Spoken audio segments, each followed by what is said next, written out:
भारत माता की, भारत माता की, इनकलाब, वंदे। दोस्तों, माननीय सुप्रीम कोर्ट ने मुझे 21 दिन की मोहलत दी थी। मैं तहे दिल से सुप्रीम कोर्ट का शुक्रिया अदा करना चाहता हूं, बहुत बहुत। उन्होंने चुनाव प्रचार करने के लिए मुझे ये मोहलत दी थी। 21 दिन कल पूरे हुए। अब यहां से मैं सीधा तिहाड़ जा रहा हूं। ये 21 दिन मेरे लिए बहुत विस्मरणीय है।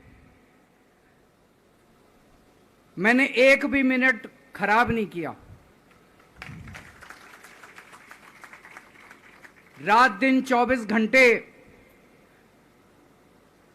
देश को बचाने के लिए प्रचार किया है।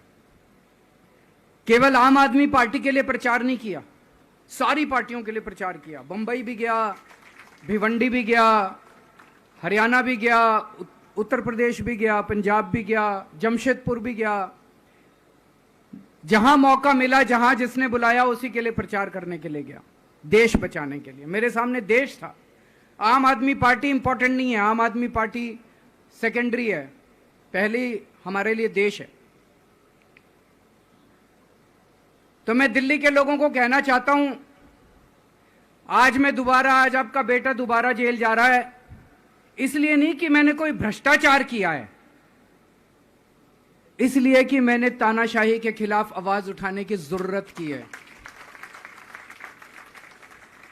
इस प्रचार के दौरान एक सबसे बढ़िया बात यह हुई कि सारे देश के सामने प्रधानमंत्री श्री नरेंद्र मोदी जी ने यह कबूल किया कि उनके पास मेरे खिलाफ रत्ती भर भी सबूत नहीं है।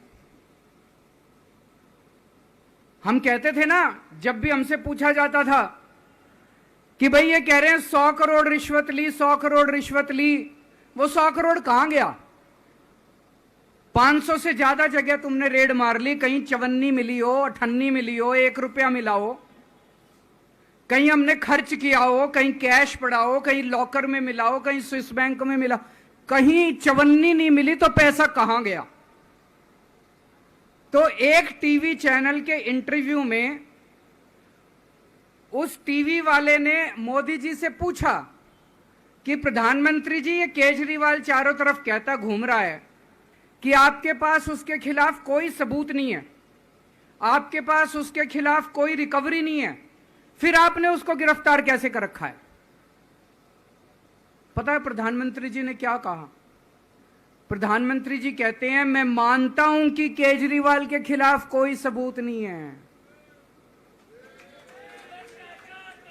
मैं मानता हूं कि केजरीवाल के खिलाफ कोई रिकवरी नहीं है, क्योंकि केजरीवाल अनुभवी चोर है।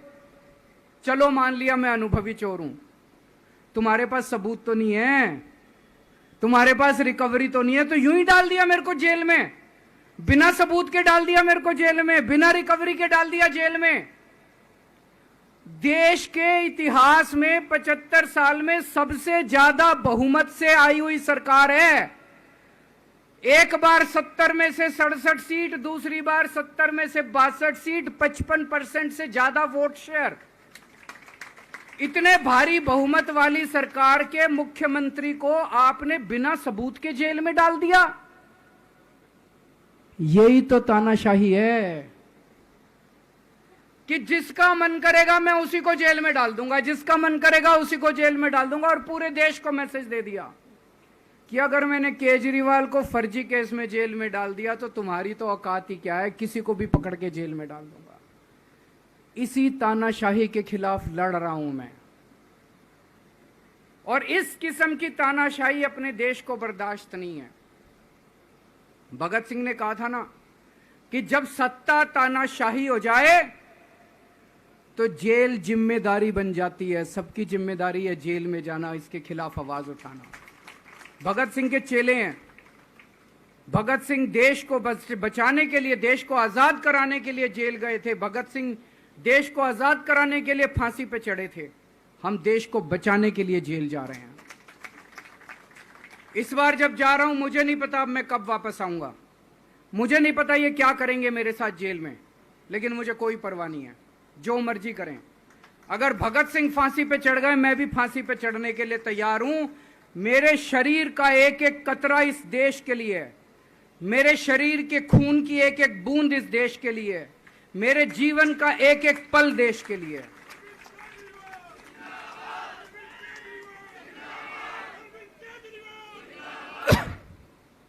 अभी मैं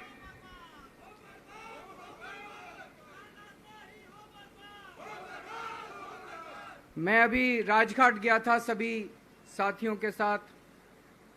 महात्मा गांधी की समाधि पे हम लोगों ने श्रद्धांजलि दी।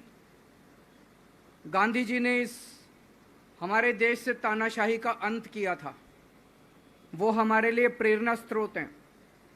उसके बाद हम कनॉट प्लेस गए, हनुमान मंदिर, वहाँ पे हमने हनुमान जी के मंदिर में जाके हनुमान जी का आशीर्वाद लिया। 4 तारीख को भी मंगलवार है, भली करेंगे बजरंग बली, करेंगे कि नहीं करेंगे? बोल बजरंग बली की। इनका नाश करेंगे, तानाशाहों का नाश करेंगे। अपने को किसी व्यक्ति विशेष से अपनी कोई दुश्मनी नहीं है, अपनी दुश्मनी तानाशाही से है, तानाशाही बर्दाश्त नहीं है अपने को। तो 4 तारीख को भी मंगलवार है और बजरंग बली का मेरे ऊपर, पार्टी के ऊपर बहुत आशीर्वाद है, देश के ऊपर बहुत आशीर्वाद है। मैं प्रार्थना करने गया था बजरंग बली को कि हे बजरंग बली, मेरे देश को बचा लो। अभी कल एग्जिट पोल आए हैं, मेरे से लिखवा लो, सारे एग्जिट पोल फर्जी हैं, बिल्कुल फर्जी हैं। एक एग्जिट पोल वाले ने राजस्थान में टोटल 25 सीट है, उसमें 25 में से 33 दे दिए उन्होंने बीजेपी को।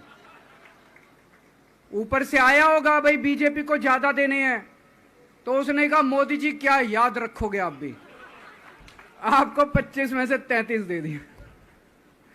तो पूरा का पूरा फर्जी है, पूरा एग्जिट पोल फर्जी है। लेकिन असली मुद्दा ये है, इनको गिनती से 3 दिन पहले फर्जी एग्जिट पोल कराने की क्या जरूरत थी, ये समझने वाली बात है। मेरे को भी समझ नहीं आया, कई सारे लोगों की कई सारी बातें चल रही हैं। एक ये चल रहा है कि इन्होंने मशीनों का घोटाला कर दिया, लेकिन मैंने संदीप पाठक को भी बोला है और मैं सारे इंडिया गठबंधन की पार्टियों को बोलना चाहता हूं, अपने अपने काउंटिंग एजेंट को बोल दो, पूरी तरह से सतर्क रहे। आखिरी तक अगर हार भी रहे हैं तब भी उठ के ना आए। कई बार क्या होता है, 1 राउंड में, 2 राउंड में, 3 राउंड में हार गए तो उठ के चले जाते हैं। उठ के नहीं जाना, सबसे लास्ट में रैंडम जितने बूथ होते हैं, ईवीएम मशीन होती है, उसकी पर्चियां पड़ती हैं। उन पर्चियों में से 5% पर्चियां उठाई जाती हैं। उन 5% ईवीएम की मैचिंग वीवीपैट की स्लिप से कराई जाती है। वीवीपैट पे जो स्लिप है उसकी काउंटिंग होती है, जैसे बैलेट पेपर की काउंटिंग होती थी, और उसकी काउंटिंग और ईवीएम की चेकिंग होती है दोनों की। एक भी मशीन अगर मैच ना करे तो वहां चुनाव रद्द कर दिया जाता है। तो अगर आपने ये चेकिंग कर ली वहां पे, तो इसका मतलब फिर ईवीएम का घोटाला हम बचा सकते हैं। फिर ईवीएम के घोटाला अगर कर रखा इन्होंने तो हम उसको एक्सपोज कर सकते हैं। तो सब लोगों ने लास्ट तक रुक के, आपका कैंडिडेट हार भी रहा है तब भी आखिरी तक रुक के आपको ये ईवीएम की चेकिंग करा के आनी है, ईवीएम और वीवीपैट की मैचिंग करा के आनी है।